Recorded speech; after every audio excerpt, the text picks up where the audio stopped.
Hey YouTube, this is Jonathan, and I'm going to start another video series today. This one dealing with games of the Sicilian Con, which is the main events that I play against E4. Lately, in a lot of my games, I've been coming under a lot of pressure in some of the kingside attacks, and so I've decided to look at some games that deal with that. I've just been combing through the database and trying to find instructive defensive points that I can try to utilize in my own game. So the first main attacking weapon that I want to try to learn to deal with is White's E5 push. So let's get in the game, and we'll go through the opening kind of quickly, just with a few points. So we get the Sicilian, and this is leading into the Sicilian Con or the Paulson. You can also transpose to the Taimanov or the Seveningen, or however you say that. So bishop d3, and then knight f6. The point is here that e5 can be met with queen a5 and just going to pick up the pawn. And so knight c6. And then here, black chose d6, which I think probably is going to just transpose to Scheveningen. In order to, the lines of the Sicilian Con that I play are with queen c7 here. And again, it's just trying to guard against e5, which is what d6 does as well. The main difference being that often in the Sicilian Con, we're going to try to play d5 all in one go and save that tempo. But it's not such a big deal because often this you end up having to play d6 anyway. So after d6 here, we get castles. And so honestly, if this had been a con, if I had played queen c7 after castles, I just played d6 anyway. And so now after queen c7, we just transpose. And then f4. And again, against f4 right here, I've been playing the b5 lines of the Sicilian Con. But here here black chose knight bd7, which nothing wrong with that. And then we get king h1, and then bishop e7. Again, b5 was possible, and pretty typical, I think, for the Con idea. The idea being playing b5, bishop b7, and then you have lots of pressure on e4. Ideas of playing b5, knight c5, again with just pressure against e4. But here we get queen e2, which sort of suggests that white is going to be trying to play for an e5 push here. And then castles. Helston, in his book Play the Con, which is where I learned most of what I know about the Sicilian Con, usually discourages black from castling before he has made before he's made possible his d5 counter break. And usually by making this d5 break possible, he's referring to having played b5 and bishop b7 here. Against castling too early can lead to white getting under a lot of pressure. So here, for example, white could choose to play g4 immediately, and then after knight c5, just go on with g5. Knight c5 was, of course, forced in order to free up this square here. You don't want to have to go back to e8, and h5 is not possible. So you get knight d7, and then f5. And then g6 to try to hold on here. And then after f6, forcing bishop d8, black is just really scrapped for space, and he's going to have a lot of trouble trying to put together any counterplay. It's going to take him some time to be able to play something like bishop d5 and bishop, or excuse me, b5 and bishop d5 and try to play d5. And in that meantime, it looks probable that black is going to get, white is going to get some definite pressure going here. So, I mean, this would have been a possibility and shows why black often delays his castling a little bit. But instead of playing g4, white chose here to play bishop d2. And then after g6, perhaps preempting an f5 push. I don't think g6 is strictly necessary yet, but it is a pretty common defensive idea. Often you'll see situations where black swings the rook over and plays bishop f8 and bishop to g7. With this pawn here on g6, after an e5 push, this bishop on d3 is obviously going to have less utility. But it can make the f5 push perhaps a bit stronger because it means that black may have, or excuse me, yeah, black may have to deal with some, excuse me, some of his kingside being pushed open. But instead we get rook ae1, again, sort of signifying that white is going to be going for this e5 push. And so recognizing that, black plays knight c5, which again frees this d7 square. And then we see e5, which this is sort of the key moment that I want to look at. There are several different ways that black has of handling this. And I really want to try to, over the next few games I look at, determine how to decide what is the best way to react. Some of the ways that black can react is, of course, just capturing and then after the pawn captures back, white is going to have this sort of weak pawn on e6, or potentially weak. If black survives the attack and we go to an endgame, this pawn on e5 could end up being quite weak. The key is if he survives it. Other ideas that black has is playing knight d5. Again, leaving this intact and playing knight d5. I think that idea typically works better if there's a bishop on b7. So that a way of captures we can retake with the bishop, is I really don't think we want to have to retake with the e pawn, which means that this f5 push would be stronger since there's no pawn here against it. Another option that sometimes might be available is knight g4. Often you'll see knight g4 as an idea if this knight's still on d7. So you'll see like a knight on d7 will capture back, and then if he's able to play knight g4 and then have the queen, this knight here on d7 and this knight on g4, sometimes he can win that pawn outright. Knight h5 is sometimes a move, but I don't think it's a move all that often.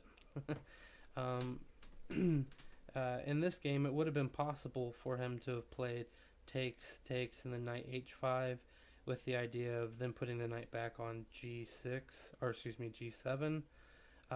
But I don't like that so much, because one of the things we're going to try to do when we have this e5 pawn, if it's isolated, is we want to put pressure on it, which is going to tie black down a little bit to trying to guard that. Here, d takes e5 is a bad move. And I think one of the things you need to evaluate when deciding if this is a bad move or not is what freedom you're giving this dark square bishop, and then what impact that may have on the f-file. So if we look at d takes e5 here, and then playing here, so it's normally here you would probably like to come back to d7 so you can try to get pressure.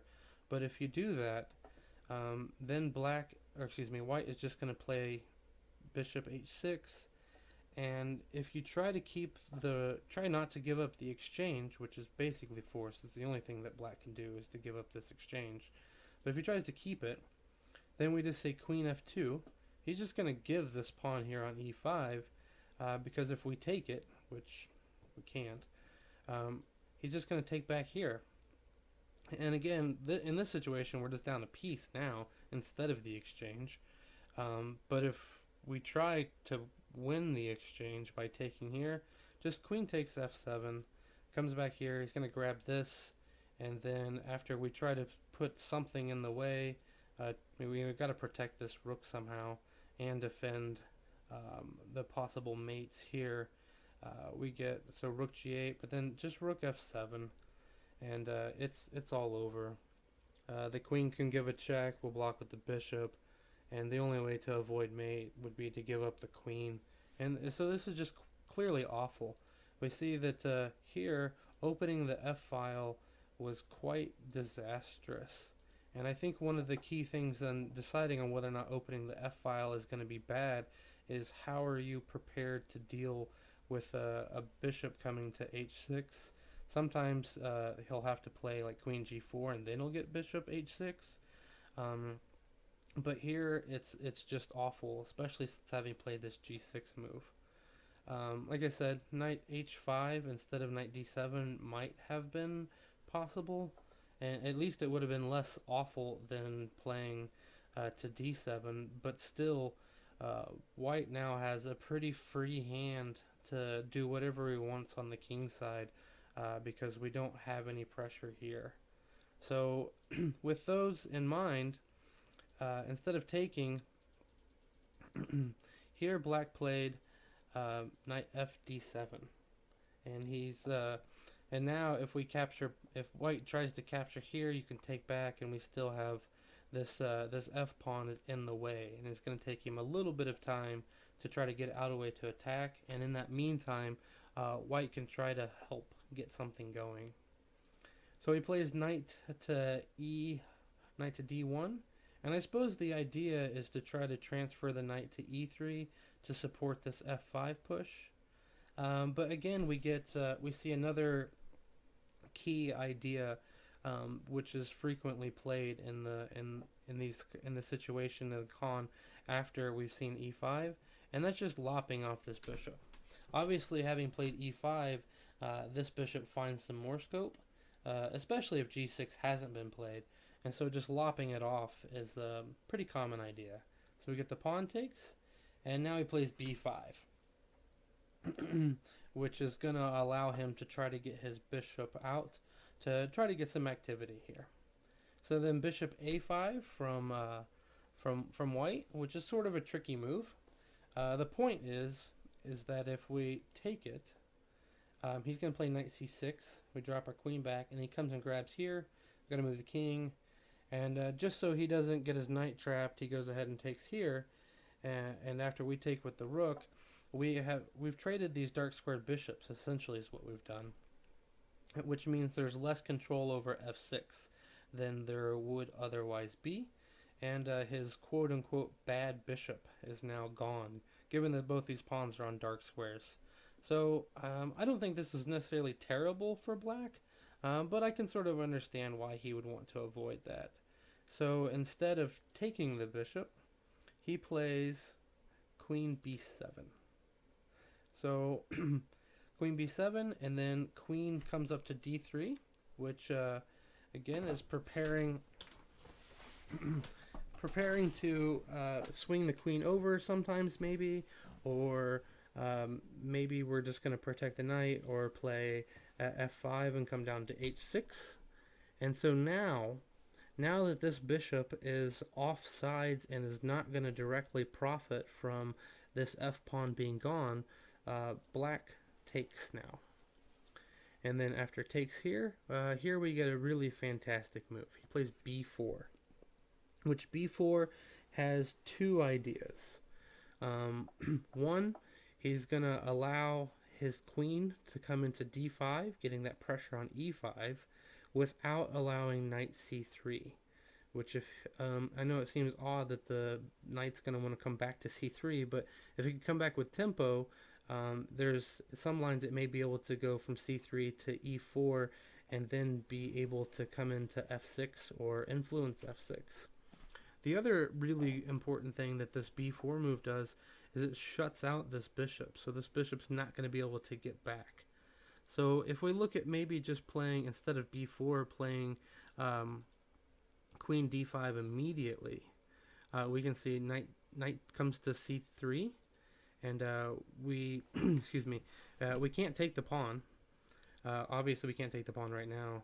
Well, we could take, but if he takes the queen, come back, that's one thing. But even worse is if he takes the pawn, it's just knight c6, which is going to fork these two guys and create all kinds of pandemonium. So then knight comes into e4, and again we can't take here because of knight c6, and so he comes back to d5, and then after queen h6, if we try to just develop, then he's going to bring the rook up. And if we take the pawn now, then he gets bishop c6, and notice that these two pieces, which were sort of stranded on d1 and a5, are now on e4 and c6 or c3, and both very involved in the attack. So I think it's pretty clear that b4 has a lot of really strong merits here and is really a pretty fantastic move. So b4, the queen comes back to c1. Looks a little bit odd, but his idea is to play knight c6. Again, trying to win this and then also protect it. So knight c5, blocking that idea. And then he comes back to h6, and then queen d5. Again, trying to put some pressure on this pawn and freeing up this b7 square as well. So rook f3, he's just going to double on the h file, which looks pretty devastating. But here black executes another really key idea that we need to be aware of if you're going to play these sorts of Sicilians, is playing f5. It's required. I probably could have got away with f6 as well, but the point is I'm freeing the f7 square for this rook to come defend h7. So black captures, we take back with the rook, and then after captures here, he takes, and he still has to reckon with this bishop possibly hanging, so something against like knight d3. So he plays knight c2, which defends this square so he can take with the bishop. He could just take with the bishop immediately, but I guess he didn't want to allow this capture here, which is then going to cost him this pawn as well, maybe. So he plays knight c2, and then after we capture this one, he captures here. He takes the bishop off, and then after this exchange, I don't know if white should have allowed the exchange of queens, because after the exchange of queens, his king is just completely safe. It was feeling a bit exposed and might have caused him some problems if the queens were still on the board. But with them off, white just has a clear upper hand. He's got the two bishops and a wide open board against the two knights, and so I think this is just going to be a really comfortable position. Since he survived the attack, he's got a good game now. So rook d8, which kind of hints at black's back rank problem. And so he swings up here, and then we put some pressure on the knights. And if we look here, in the time that white has dealt with his back rank problems, we've got this bishop active, and we have tremendous pressure on the two bishops. And so after this move, which is just a blunder, it's hard to find a good productive move, because it's clear that black has an initiative going now, but this just allows rook f1. The knight comes up, and then after this nice finesse here with the forcing the king to a dark square, he's going to allow him to deal with this double attack on the bishops. So after this takes, and then this double attack, which if the king were still on a light square, would mean he would be getting a piece back, but after bishop g1, king g3, and then drops this bishop back to be protected, it's just over. He's really got nothing. So a really fantastic game, I think, and giving us some really key points to look at. So going back to this key position after e5, here black recognized that capturing immediately would just be devastating after bishop h6 and then queen f2, so he chose not to do that. Again, really instructive there. And then I think that the next really instructive move, aside from b4, which I think is probably special to this position and maybe not that common, but I think the next one that's a common motif that you'll want to see is after this rook f3, him playing f5. I think this f5 move will be useful to you in all kinds of positions. So again, so f5 just freeing for the f7 square. Really nice game, and I think quite instructive. I hope that you guys found it instructive, and we'll see you later. Thanks a lot. I appreciate you watching. Make sure to leave a comment. Bye-bye.